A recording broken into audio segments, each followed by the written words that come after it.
বিষয়ে রাজ্য সরকারের ভূমিকায় কিন্তু সকলে খুব হতাশ।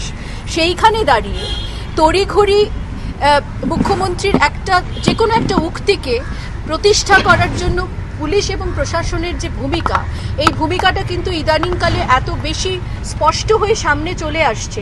এটা অনেকগুলো ঘটনায় আমরা দেখেছি, পার্ক স্ট্রিট ঘটনা থেকে কামদুনি, সব ঘটনাতেই কিন্তু আমরা দেখেছি এই মাওবাদী বলা বা শোকজ করা, এই ধরনের এই যে ভিউজ রাজ্য সরকারের, তারপরে কিন্তু এইটাকেই পুলিশ এবং প্রশাসন এস্টাবলিশ করার চেষ্টা করছেন। কারণ সবাই আমরা জানি যে 90 ডেজ টাইম থাকে, তার মধ্যে চার্জশিট দিতে হয়। শুধুমাত্র মুখ্যমন্ত্রী বলেছেন বলে তো সবাই এতদিনে বুঝে গেছে যে 15 দিনের মধ্যে এরমভাবে দেওয়াটা, এবং তারপরে লোয়ার কোর্ট যখন এটাকে অ্যাকসেপ্ট করে নিয়েছেন এবং লোয়ার কোর্ট যখন একটা রাস্তা বাতলে দিয়েছেন, আমার মনে হয় যে অলওয়েজ আমাদের আইনের দ্বারস্থ যে মানুষ হন তারা নিশ্চয়ই একটা রাস্তা খুঁজে পাবেন। সিবিআই হয় রাজ্য সরকার চাইতে পারে, অথবা যারা ভিকটিম তারা চাইতে পারে। সেক্ষেত্রে ভিকটিম নিশ্চয়ই সিবিআই চাইলে আমার মনে হয় সিবিআই তারা পেতে পারেন, এবং তাছাড়া কিন্তু কামদুনি ঘটনার আসল তথ্য ফাঁস হবে না, এটা আমারও বিশ্বাস।